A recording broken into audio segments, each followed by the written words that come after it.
Welcome to the Published Author Podcast, where we help entrepreneurs learn how to write a book and leverage it to grow their business and make an impact. I'm your host, Josh Steimle. Welcome to the Published Author Podcast, where we help entrepreneurs learn how to write a book and leverage it to grow their business and make an impact. I'm your host, Josh Steimle. And today our guest is Connor Boyack, founder and president of Libertas Institute, a free market think tank in Utah. Named one of Utah's most politically influential people by the Salt Lake Tribune, Connor's leadership has led to dozens of legislative victories spanning a wide range of areas such as privacy, government transparency, property rights, drug policy, education, personal freedom, and more. A public speaker and author of 21 books, Connor is best known for the Tuttle Twins books, a children's series introducing young readers to economic, political, and civic principles. It's now sold 1.4 million copies and is also spawning an animated show that we'll talk more about. An ad raising funds for the show says, Hollywood won't touch a show like this. Too many truth bombs, not enough F-bombs. Connor lives near Salt Lake City, Utah with his wife and two homeschooled children. Connor, welcome to the Published Author Podcast. Thank you for having me. Appreciate it. Thanks for being on. Full transparency, Connor and I go way back. We're friends. We align politically. And I also guest wrote a chapter for one of Connor's books called Skip College, which we may or may not talk about here. But Connor, before we get into talking more about the process of books and everything, give us a little bit of your background. I know your mother was an accomplished author, so I'm curious what kind of household you grew up in and how that might have influenced your current career as an author and producer of all these books. So my mom is an attorney, specifically an estate planning attorney. So I do remember fondly, like when I was high school age, I got very competitive with her about trying to be able to type faster than her. She was a very fast typer. And I was doing, I think back in the day, it was like Mavis Beacon teaches typing, and my kids today use typing.com, which is great. But I was really intent on typing faster than my mom. And I got to that point. I think it was 130 words a minute or something like that, where I finally beat her. And however, at the same time, while I was learning how to type very well, I was doing awful in my English classes in high school. I hated English, couldn't stand it. Cheated, took every shortcut I could. You know, it was like my least favorite subject, to the point where when my mom ran into, I think it was my 8th grade English teacher years later, oh, hey, how's Connor doing? Right. The teacher asks. And at the time, I think I'd written like 8 or 9 books, and the teacher's mind was just blown. Like, how could Connor ever write a book, let alone that many? And so for me, interestingly enough, it wasn't until after college, when I was done with all the tests and assignments and everything else, where I had kind of the intellectual free time, mental energy to learn what I genuinely wanted to learn outside of the structure of, assignments and so forth. So I started reading a lot. It just had this little spark of curiosity that really grew. And along the way, I almost I probably had like a foundation there back in the day from English, but I don't really think anyone learns well from memorize the past participle subjunctive of for me, it was, I started reading a lot, and I, through almost osmosis, was kind of absorbing how good writers wrote well. And I had a blog at the time, and that was my creative outlet, which I was awful at first because I was very bad at English, but then I improved.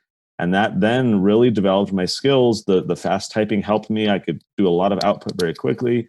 And then over the years, as I improved my writing through kind of public feedback on the blog and learning that I needed to write more persuasively, that then later led into books. But looking back, for me, it's odd that I landed where I did, because my kind of early start, if you will, was so unenjoyable and non-productive. So your books are, we could say, largely kind of activist in their theme. You have a message, you have an agenda, you're pushing that through your books. I mean, I guess you could say we're all doing that through our books, but yours are very politically motivated, or they connect to political themes. How did that become the passion? How did that become the thing that you said, I'm going to dedicate the rest of my life, or at least a healthy chunk of it, to this cause? Yeah, I think it was that blogging where I was engaged kind of in pre-Facebook era, in a lot of intellectual debates about current events, war, all kinds of things that people are very opinionated about. And it really forced me to learn, what are logical fallacies and how do I write clearly, and how do you articulate an argument in a way that will persuade other people. And in part because I think I improved very quickly. I gained a large readership, and so a lot of people started looking to me to help them express their own views. This continues to this day. As I articulate something on, say, Facebook about a current event, that perspective is shared by many people I follow, who will then say, "Oh, you took the words out of my mouth in a way I never could have, put them together." And then those people then use my words. They'll share the post, or they'll, quote parts or whatever, because it's helping them articulate what they believe. Over the years, I've found that there's a huge appetite for that, a market almost, where there are people who want to, in the case of our Tuttle Twins children's books, they want to teach their kids about, say, how free markets work, or what is the golden rule, or what is justice, but they lack the vocabulary themselves or the confidence to do it. And so I've found a great opportunity to produce content that other people often already agree with, but it helps them better articulate their own opinions, share them with other people, and then have conversations about them. And so for me, it's kind of a market demand that I've seen, where I feel I'm providing a service to those people. I enjoy it myself because it forces me to really think through things very clearly. And so it's something I anticipate will continue.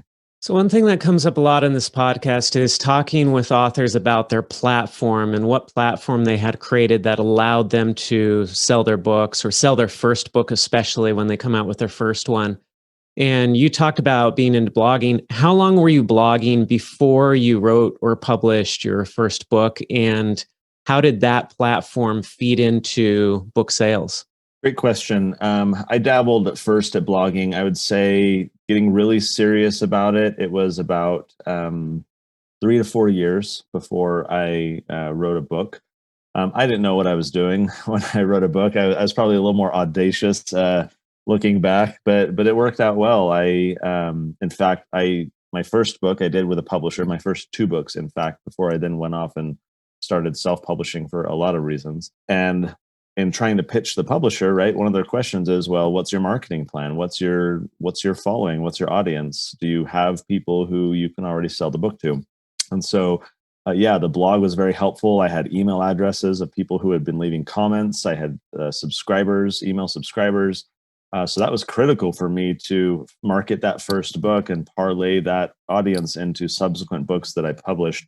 So blogging was very helpful. Facebook was just starting to kind of get off the ground, and so it wasn't a huge outlet for me, but the blogging certainly very much helped kind of spark that initial core audience that I needed to then grow over time. Mm-hmm. And what was the first book that you published? My first book was one called Latter-day Liberty. And it's basically why Christians, particularly of my denomination, should be libertarian or support the ideas of liberty. So it very much was a niche book, but I had been blogging in that niche for a while. So I wasn't trying to appeal broadly to everyone out there. I was attracting over the years an audience of people who wanted to talk about that intersection of, 2 worlds. And so it became kind of the fertile soil to then market that first book and then help grow that audience. Mm-hmm. How much of the spread of that book do you credit to word of mouth, people passing that along to friends and family?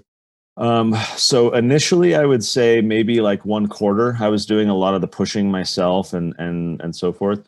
But then over the years, kind of the long tail marketing plan, right? There's been no sustainable marketing of that book. It's only word of mouth. And so now, a decade later, people are still buying the book, and it just sits out there. I'm not really pushing it, and so I wasn't thinking so much of that long term plan. It was like, I got to get a bunch of people to read it. I want to boost it in Amazon or whatever, right? And so I was doing a lot of the pushing, but that trickled as I then moved on to my next project. The word of mouth has been critical for kind of the long term sustainability of the book's interest. Mm-hmm. Now, you founded the Libertas Institute. Tell us a little bit about that, and talk about how this got started and how you transitioned from your day job that you had before to running this full time. So our group is a nonprofit, kind of an educational organization, and we're primarily focused in our state of Utah, but we're actually now expanding elsewhere. Our work. Primarily, we do kind of legal research and advocacy and educating people about the pros and cons of different laws and the status quo and what needs to change. For example, police reform has been a hot topic over the summer with all the protests, and that's a big issue of ours, criminal justice reform. And so I started this organization right around the time I published my first book. So I was kind of entering these two worlds simultaneously. And fundamentally, our organization exists to persuade people to agree with and adopt our views. Specifically, also elected officials adopting our views by amending the law to better reflect free market ideas. And so it was right at those early days when publishing my first book and starting this organization where I had to seek a lot of clarity in how to persuade other people, how to frame my arguments, how to be approachable and likable, how to appeal to people's better natures and selfish interests even, and how do you be effective? And it's something where I became very focused on learning all of those tips in marketing and psychology and everything because I wanted to succeed in this new organization that I was setting up. I also then had to appeal to donors who would find it worthy enough of an investment so that I could raise enough money to quit my job and do this full time and then start to grow it, which is ultimately what happened. But in really investigating what are the ways to be successful in persuading other people, I found that immensely helpful for the books that I continue to write because I was able to incorporate all that same learning, not only in the content itself, but in the marketing efforts around the book to get people to read it so that everything would be more successful. And so that's been a huge help for me. So when you started Libertas, it was started with funding from individuals putting money into it. Now, is it supported just by the books, or is it a mix, or how do you fund everything? It's a mix. So we do sell quite a number of books, and we kind of reinvest the proceeds into marketing the books even further. And so by and large, our core operations are still funded philanthropically from individuals or foundations or even companies who like what we're doing. But in terms of like diversified revenue streams to kind of not have all your eggs in one basket, it is nice to have the books out there bringing in revenue as well. Mm-hmm. So before we get into the Tuttle Twins, what are some of the other books that you wrote and what were some of the successes? Were there any failures, any lessons learned? So one of the books that I wrote, this is about 5 or 6 years ago, is called Feardom, Why Politicians Exploit Your Emotions and How You Can Stop Them. And that book is all about how we are conditioned through fear to surrender our freedom. When I wrote that book, I had the sad realization that because this pattern happens basically all the time throughout history, it would be an evergreen marketing opportunity. The book would never be irrelevant. And here we are recording this right now during, coronavirus stuff still happening. And the book's message is extremely relevant. So that was kind of a win from a writing marketing perspective about finding a topic that kind of perennial interest. You and I collaborated together on the Skip College book that was targeted to young adults, teenagers looking for alternatives to college to at least be aware of what those alternatives are as they make their decisions. Wrote a book for youth. This was actually a very interesting one that I like to talk to other people about who are writing books. In fact, just last week, I shared this with a friend. I gave a presentation to a youth group in a different state a few years ago on kind of these topics, justice, rights, proper role of government, and so forth. And this kid approached me afterwards and he's like, hey, he's like, that was really good. And I was like, okay, yeah, thanks. Glad you liked it. He's like, no, really? Like, that was really good. You should turn that into a book. And I was like, hadn't even been thinking that at all. But here I had the entire framework already, right? I had the flow. I had the main points, kind of the chapters, if you will. I had all the main arguments structured. I was like, I wonder what that would look like. I banged that book out so quick because the skeleton was already there. And what's amazing is when I was working on the presentation, I wasn't thinking about a book. I was just thinking I got to give an hour-long presentation. that's not nearly as difficult as sitting in front of your computer and thinking, I got to write a book. How do I want to do this? And so that's a template that I've recreated, or that I've used again, where I don't think about a book. I think about, and not just think about, I actually go give a presentation on a topic for which I will probably do a book. And so I focus just on giving a really solid hour-long presentation, maybe make some tweaks based on how that went. And then all it becomes is adding meat to the bones of finding anecdotal stories and data and other things to kind of supplement that structure and turn it into a book. And so I've shared that with a lot of people. Like, this is a very effective way, at least in my experience, to write a book, is to just give a presentation at first. So anyways, lots of other books, then certainly the Tuttle Twins. I think in the next year, we're publishing 9 additional books. So we're pumping out a lot of stuff right now. Right. So you're at 21 books now. Is that correct? Or yep. Well, next week it'll be 22. Right. Got to make sure that figure is updated. And then you're going to publish 9 more next year. So by next year, you'll have over 30 books in your quiver. Yeah. Wow. Now, what does your team look like? You must have some help with getting those books cranked out. Yeah, I have an illustrator. So the illustrator for the Tuttle Twins, he also, as needed, will design like covers for my other books or any little illustrations that I need. I've got a couple editors on tap who I regularly work with to edit my stuff. For a couple of my books, I have done ghostwriting, and so I've identified writers that I trust and that work well so that they can kind of extend my voice. So in that, I'm very much involved in kind of the planning and the vision and the oversight, but then they'll go churn out the content and then I can tweak and edit it. And so I have started to delegate, if you will, in that regard. Tell us a little bit more about the ghostwriting, because for those who might never have really been exposed to ghostwriting, some people think ghostwriting is where somebody else writes your book and then you slap your name on it and publish it. But typically that's not the way it works. There's a lot of collaboration and such with a ghostwriter. But in your case, you're dealing with a subject matter that is sensitive and you have very defined ideas about what is right and what should not go in these books. So what are some of the challenges you face working with ghostwriters, and how have you made that work well for you? In its crudest sense, you're exactly right. Someone else does the work and you take the credit for it. But to do it well and to produce a book that is going to be consistent with your brand and your vision, you have to be involved. And so in my case, I have over the years been on the lookout for people who can write well, who share my values and perspective, and who would be open to this type of arrangement. And so I've been able to find who those people were, where I set the vision, we sit down, have a bunch of planning meetings. Here's what I want to do.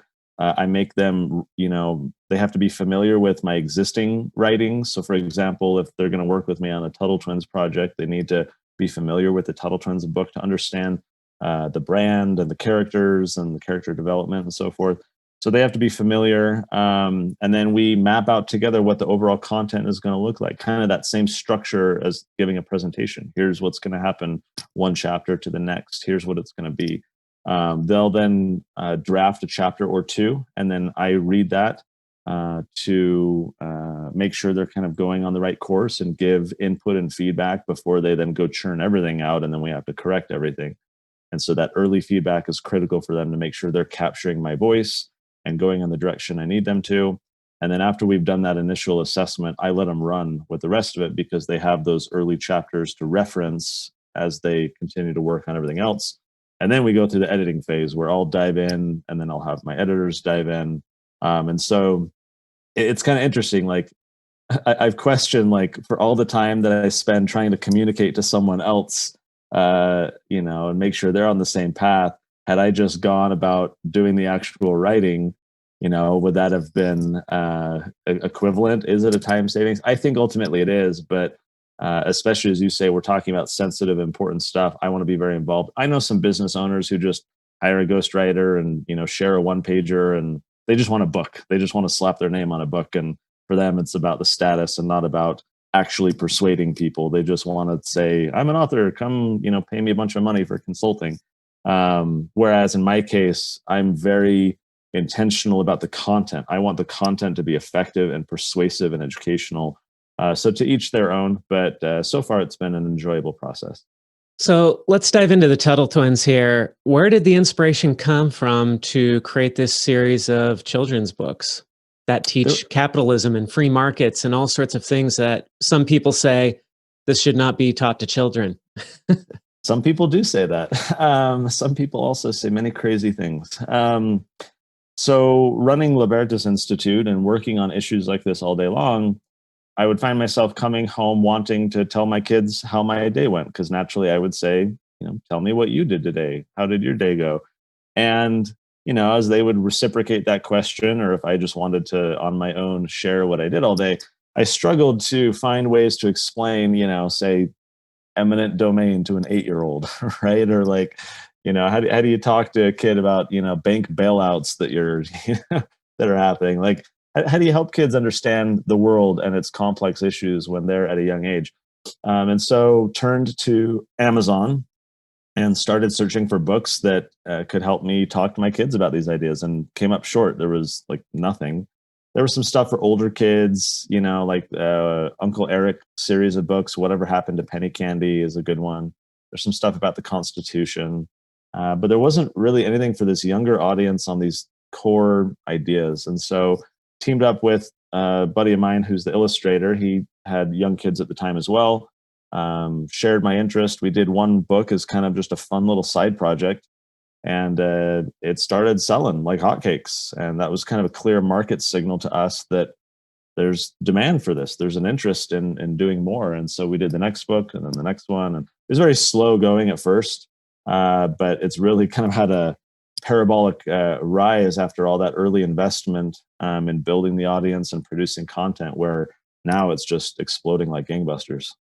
So that 1.4 million sales figure, is that just for Tuttle Twins, or is that all of your books? That's just for Tuttle Twins. Yeah, across all Wow. my books, I'm over 2 million. Wow, that's incredible. So now, Tuttle Twins, I assume some of the 9 books that you're publishing next year are going to be Tuttle Twins books. Is that right? 8 of the 9 are Tuttle Twins books. Yep. Okay. Now, tell us about this animated series that you're coming out with that you're raising funds for right now. So at TuttleTwinsTV.com, that's the redirect over to the website, where we're doing an investment. This is a for-profit investment. So what's cool about this is not only can people support a project like a Kickstarter, but rather than just getting a little bit of merchandise or whatever, they're actually investing. And so as the show succeeds, they can earn a return on that investment. So we've teamed up with the Harmon Brothers, very renowned marketing agency, to produce an animated series cartoon based on the ideas and characters from the books, plural, which is just going to massively extend the reach of what we're doing, which is just crazy exciting. And so I get to be executive producer.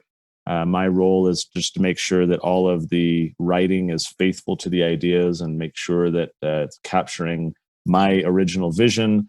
And now we've got a team of writers, and these guys are expert marketers. They've really blown things up with so many of their projects. Any fiction author would love to have their book picked up to be turned into a film, and so it's super fun to be at the point where we've been working on these books for a while. This is just a totally new medium now that we get to experiment with. So some people might say, gee, a kid's cartoon that talks about free markets and capitalism, that sounds really, really boring. How are you making this interesting? So what's fun about this particular project with the cartoon is that the writers are comedians. And so that is their main background. And so for me, I would say the books are kind of like 75% educational and 25% kind of entertaining and story.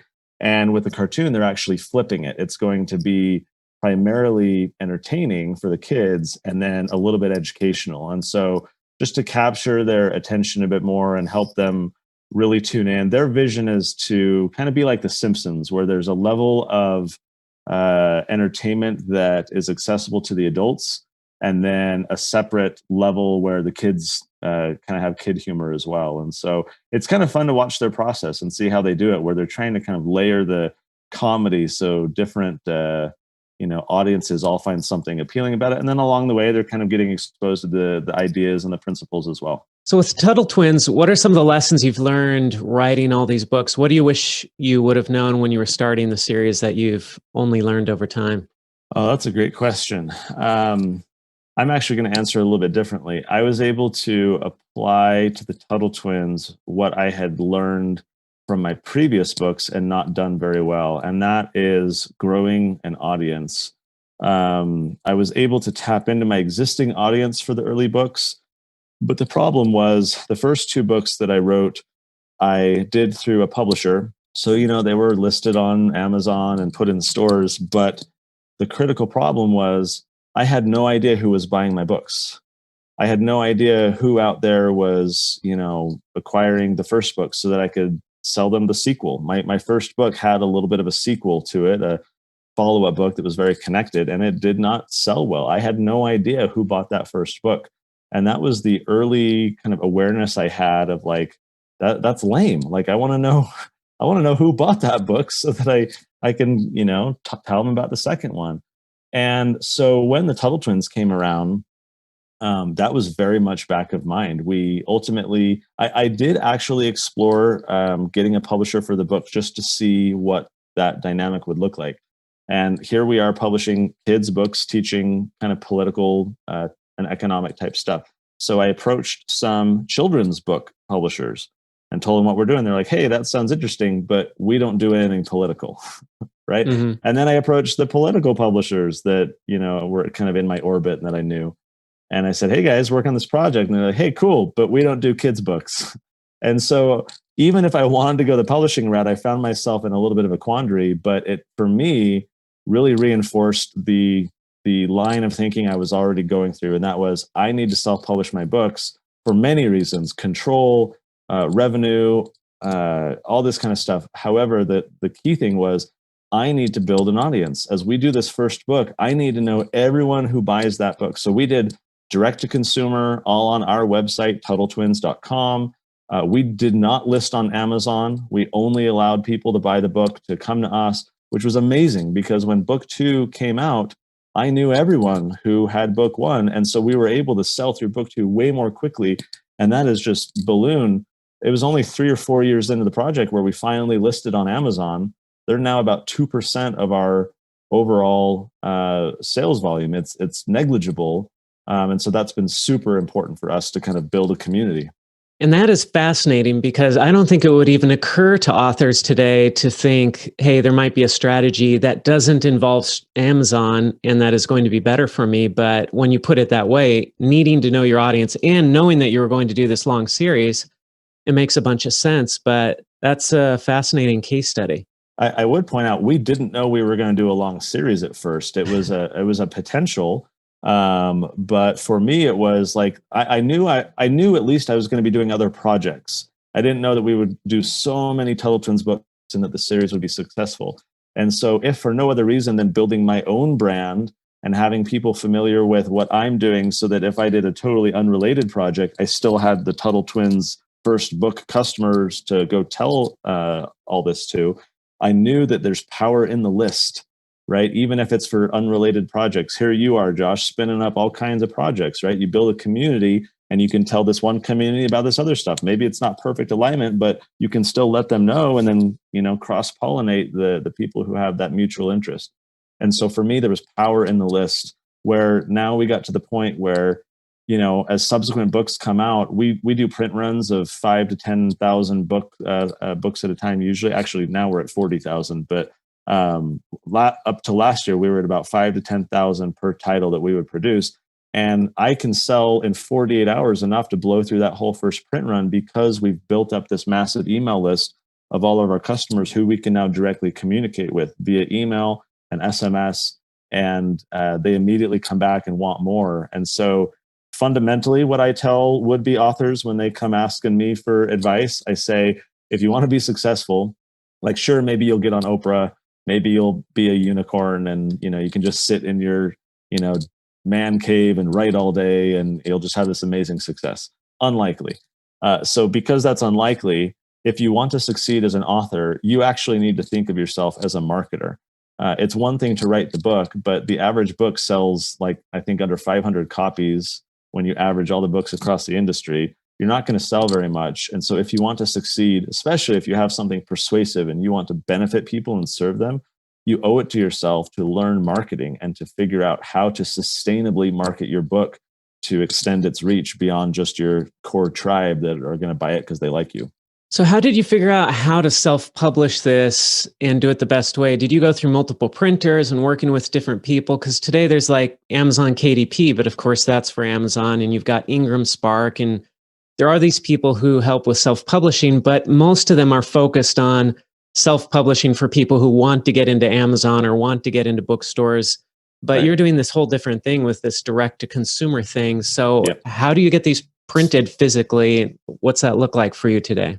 So yes, we priced out lots of printers. I did look into Amazon, and Ingram owns one of their divisions is Lightning Source, and so we actually use them for some of our projects. For example, we translate our Tuttle Twins books into other languages.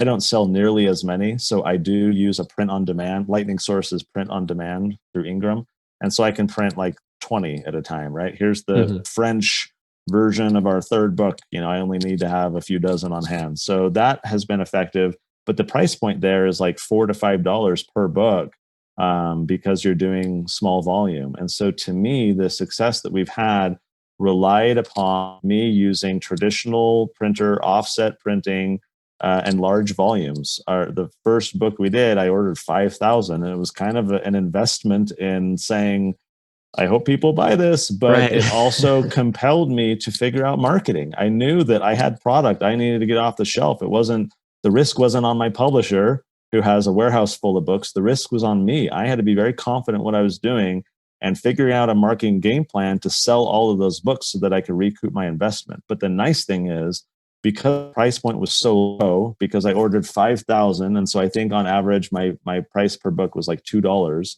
Right? I didn't have to sell the full amount to make the money back. I only had to sell back a portion. And then the rest became profit, which I could then recycle and reinvest in the second print round. So for me, that was a much better play, because by driving the cost of the book down to $2, now we're at 80 cents with the 40,000 we're printing at a time. But the more I could drive the cost of goods down, the cost of the book, the more of a profit margin it opened it up so that I could have a marketing budget. The biggest problem publishers have today is they don't market books. I mean, maybe they're salespeople, they have their relationships, they'll try and get in the store, but they just don't have any budget to market your book. They don't understand your book. And you've got tons of other books that they're managing, right? No one knows your book like you do. No one knows your market like you do. And no one has the incentives that you do. So for me, it's time to act on that. I'm going to figure out a marketing plan. And it took me a couple of years to really figure out how to do it well. I will note our greatest success came when we finally had 3 books, because then it's a series, and that does something psychologically to people. It's not just a random book. It's like, ooh, the Tuttle Twin series. So when we hit 3 books, something shifted where our marketing started doing a lot better. And because it was a 3-book set, the profit, the amount of revenue I had to play with was larger, right? If these books are, $10 a book, my print cost is $2, so that's $6 in print cost and a $30 retail price. Now there's a lot of other costs in there, especially where we were doing the logistics. We're mailing You're them shipping out. them, yeah. Yeah, so there's all those little costs baked in. But even if you say like $10 total cost, you've still got this revenue where you can then go start doing things like Facebook ads. And as long as your cost of acquisition is below that profit margin, that's just a sustainable thing that can run all day long. And years later, here we are with an 11-book set. And that's precisely still the same formula we use. As long as our cost of acquisition is below the total revenue that we obtain, it's not even a marketing budget. It's not like we're just putting up a billboard and hoping people buy. It's direct to consumer, where we're driving people to buy the books. Right now, we're selling over 4,000 a day just because this self-sustaining marketing engine is just on autopilot. Do you know what percentage of your customers are repeat buyers? I think right now we're at about 8%. And that's intentionally low because we so aggressively go out and reach new customers. That's great. So we do have a pretty heavy marketing campaign, but typically what we'll do is, people bought the whole series a couple years ago and they're several books behind. So they'll kind of wait and then do a binge purchase where they catch up with the rest. I think that number is going to drastically increase here over the next year, where we've got 8 new books coming out. We're going to invest a lot in bringing those people back to make sure they fill everything out in terms of everything they own. But yeah. That's what we did. You had a special a few weeks ago or something on getting caught up with the whole set, and I sent it to my wife. I was like, "Hey, like this is really cheap. We should buy this." And so Nice. we just got all It the works. books. Yep. So, how many subscribers do you have on your email list these days?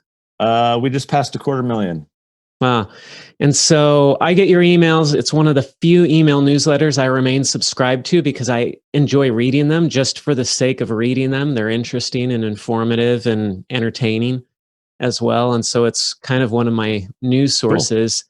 Your format reminds me a lot of Tom Woods' format. And for those who don't know who Tom Woods is, he's another libertarian author, very prolific. He seems like he's written like 50 books or something, but he has a certain style to his email newsletters. Were you inspired by Tom's emails to adapt that style for yours, or? Yeah, and Tom actually got his format from Ben Settle. So Ben Settle is like the email marketing guru. You guys can go look him up if you're not familiar with him. So Tom became a Ben Settle acolyte and started kind of following his format. And Ben Settle's emails, I mean, they're kind of very short and to the point. I like to be more informative and a little more long-winded to make sure I'm giving out a lot more content. But yeah, kind of through Tom and then learning a bit from Ben Settle. I think Ben Settle is more of like an email every day kind of guy. And I simply cannot wrap my head around emailing people every day and them remaining interested. And so we keep it to 2 a week maximum. Sometimes we just do 1 a week. Just because I like to think like, what would I prefer? And I actually unsubscribed from Ben Settle's emails because I couldn't stand getting email every day. But no, it is, it's storytelling. It's reinforcing the brand. It's remaining top of mind for people so that they're like, I've been meaning to get those books, right? And just kind of bringing people back into our funnel. It's been a very effective way for us to kind of strengthen our brand position and kind of the engagement of our community. Are there other marketing techniques that have worked out well for you? You mentioned Facebook ads. What are some other things you've tried? What's worked? What hasn't? So Facebook and Instagram is where we've primarily been marketing. We're just now starting to move into some additional channels just in case we ever get shadow banned on Facebook or something like that. We're trying to, over time, decrease our dependence on Zuckerberg. I used to do booths. Like in the early days, I would go to like homeschool conventions and education conventions. And, I'd be sitting there behind a booth with a few of our books on the table. And, I'd sell some, rarely enough to make back the investment of flight and hotel and booth fee and all that, let alone my time. And so, I've tried stuff like that in the past that hasn't had nearly the same economic value of just throwing up an ad and taking half an hour to kind of optimize things and letting it run for a few days and then coming back and taking 10 minutes to tweak it. Like that's been such a better use of my time. We do a lot of affiliate marketing. That's been actually very helpful for us to give people that incentive where there's already strong word of mouth for our books, but this is just kind of an added cherry on top for those who can then basically be our sales force at no risk or cost to us, right? Where they only get paid if they sell books. And so the affiliate system has been a huge success for us. And we're just now starting to move into influencer marketing and working with some kind of bigger brands and, mommy bloggers and stuff like that to similar to the affiliate model, but to use the strength of their own network to recommend the books and generate more sales. So that's something we're just now getting a little more into. And I've noticed lately, especially a week or two ago, there was an article that came out that was critical of your books, and you've effectively monetized the haters, which is another technique that I see that you picked up from Tom Woods, which maybe he picked up from Ben Settle. He did. But tell us a little bit about using your critics as leverage for your marketing. So we did an ad about a year ago with the Harmon brothers, a video ad where we went out on Amazon and found some different 1-star reviews of our books, which are very minor compared to the reviews, but they're out there. And so we did a video putting together all of the 1-star reviews, right? Like, it's crazy that kids are learning, entrepreneurship, just let them be kids. And so then we kind of follow up with our own little response to each 1-star review, like, yeah, crazy. We don't want any kids selling those lemonade stands, and kind of like razzing the 1-star reviews. And that ad, I can't tell you how many people reach out to me and are like, I bought your books because of that ad. Like I had seen all your other ads, but that one pushed me over the edge. And so I really started to realize, like, hey, there's something to this. And so, we got written up in a current affairs magazine, which is like a pro-socialism lefty outlet. And they invested a lot of time. I mean, they did custom illustrations, like cartoons, like poking fun at our illustrations. And it was a lengthy article. And so they clearly invested a lot of time. And I read this thing, I had a smile on my face the entire time. In fact, for those watching the video version of this, right here on my wall in my office, I printed out the kind of conclusion of the piece where here, I'll even read a paragraph. The Tuttle Twins series is among the most wretchedly contrived, grotesquely, unethically indoctrinating, cliche-ridden heaps of steaming garbage I've ever had the misfortune to read. And so here I am, the author who's invested so many years of my life in this project, and this guy is just lambasting it. And I have a smile on my face the entire time, like, this is amazing, this is great. And so, we created a coupon code, Current Affairs, the name of their magazine, and we just started we shared their article with our audience, right? It's all about like the tribe, and you're planting the flag, and like if you're against them, then you're with us. Come join the team. And so it was very effective from a marketing standpoint. We've now, in the couple of weeks since that's been out, we've sold, I just looked last night, over 6,000 books just using this coupon code and this strategy alone. And what's funny is on Twitter, our social media team, was posting there and tagged their account like, hey, the Current Affairs thing. So use coupon code Current Affairs. So then they replied with a coupon code to their socialist magazine. They created the coupon code Tuttle Twins to kind of jab back at us and which I thought was great. First of all, it's like, that's a very capitalist thing to do. It's not, your socialist magazine you're making people pay for. But no, it was funny. It was invigorating for our tribe. We had so many people engaging on social media. It really got kind of our base riled up, sold a lot of books.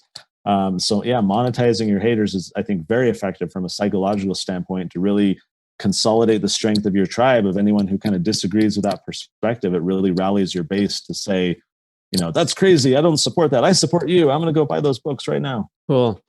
As we're wrapping things up here, for authors or potential authors out there who are cause authors or have something maybe political or something different, because we have a lot of nonfiction authors who are listening to this, but they're writing business books or something, but your genre is different. You have this cause, you have this thing that drives you. For those out there who are looking at getting into that, what other words of advice might you have? Something that I haven't asked because it just wouldn't occur to me, but that has been key to you in your success. I have about a conversation a week on this exact topic. People who are interested in writing a book, they've seen what we've done, they're curious, if you had to start where I was, what would you do? What I've been sharing recently with some success with these folks is a single book by Russell Brunson called .com Secrets. So if you go to .comsecrets.com, you'll see his full pitch. It's a big landing page where it's a funnel. He's selling you not just on the book, but after you sign up for the book, there are other kind of offers that he has as well. Russell is the founder of ClickFunnels, which is a very kind of drag and drop, simple e-commerce funnel system that works great for a lot of people. But what he does well, the book is great. It's got a ton of great content about how to do a lot of this online marketing, how to create a sales funnel, how to think about what additional value, right? It's like, hey, I've got a book, but I could then also offer people the audiobook and the PDF book and maybe some at-home lessons or an implementation guide, or what's the other content you can create where you can upsell people along the way, which is going to increase the amount of revenue you get, right? So you have to think like a marketer like this. But looking back on this, like, it's so worth the investment because we've grown a massive community. right? It's been great for my personal brand. It's been great financially. It's been great to serve so many more people. This has been such a critical way for me to achieve my goals. I don't want to write these books and invest all this time and have, my core tribe read it, and then that's it. I want this book to get out there. And so I need to think how to sustainably market it. .com secrets is, I think, a great starting point for people to get into. You don't need to sign up for ClickFunnels necessarily, but it is helpful for a lot of people who don't have that expertise, right, but want to get started. If you go to .comsecrets.com, what's interesting is you'll see that's using his system ClickFunnels, but you'll see how he's selling a book, right? And he says, oh, the book is free, just pay shipping. Well, of course, the cost that he's charging you, the $7.95 or whatever, pays both for the cost of the book and the shipping.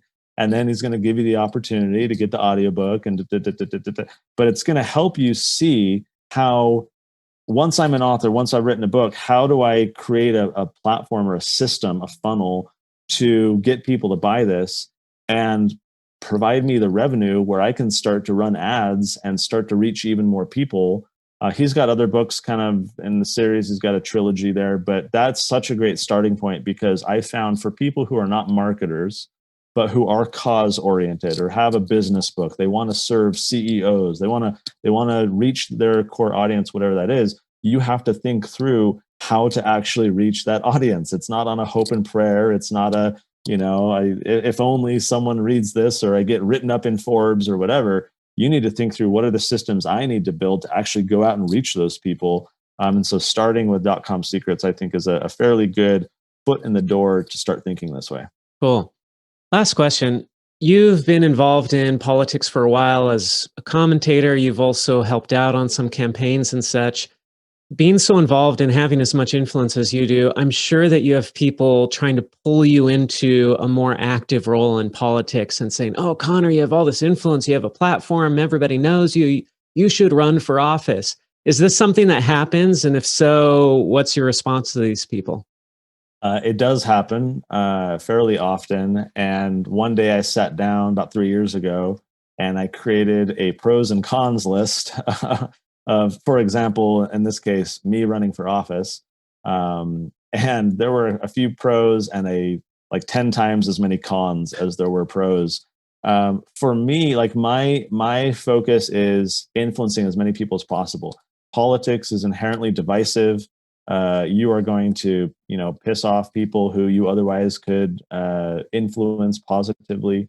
And look, I'm still involved, just in kind of backdoor different ways. I'm very passionate about being involved, but being more kind of directly involved. And back in my campaign days, as one example, I would be on campaigns with people and inherently the enemy of all the staff and the other people on those campaigns. So then here I come a few years later, where I'm now in policy, right? Not politics. I'm working on ideas and laws and stuff.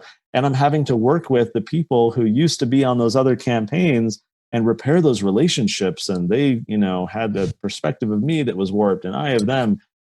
So for me, because I am so cause oriented, because I am obsessed with trying to extend my influence, not at least I convince myself for egotistical purposes, but because I'm on a mission to reach that many more people and serve them, that is my goal. And so I've kind of swatted away those kind of shorter term, maybe vanity inducing opportunities like running for office to remain focused on kind of the bigger long-term goals.